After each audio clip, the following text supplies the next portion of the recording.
ডাল দিয়ে ধোকা বানিয়েছি, এবার এগুলো ভেজে নেব।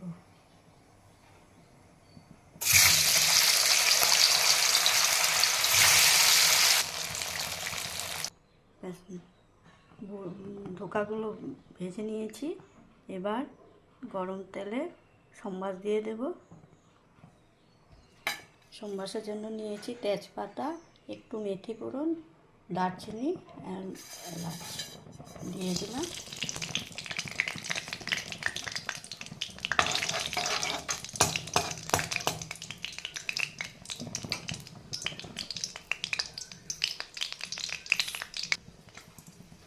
এবার আলুগুলো দিয়ে দেব।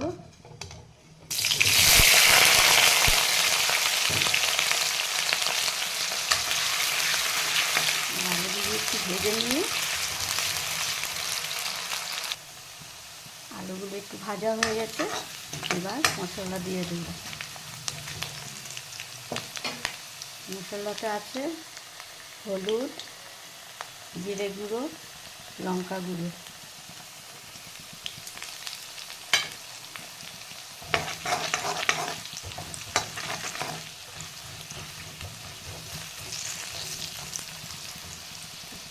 এবার একটু জল দিয়ে দেব যাতে মশলাগুলো জ্বলে না যায়।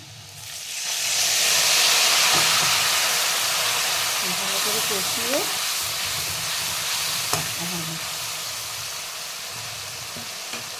হ্যাঁ, আরেকটা কথা বলি, আমি তো নিরামিষ খাই, সেই জন্য প্রতিদিন আমি নিরামিষ তরকারি শেয়ার করি।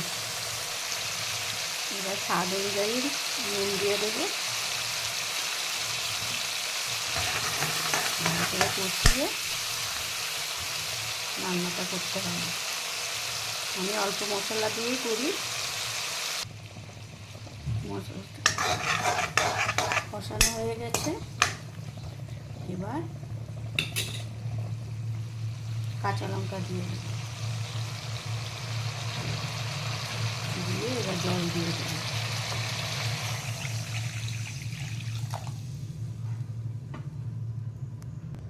এদিকে ভাতও হচ্ছে,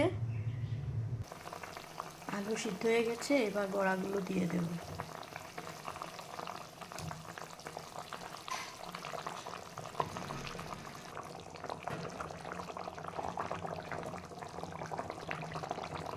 এবার হয়ে গেছে, এবার গরম মশলা দিয়ে দেব। একটু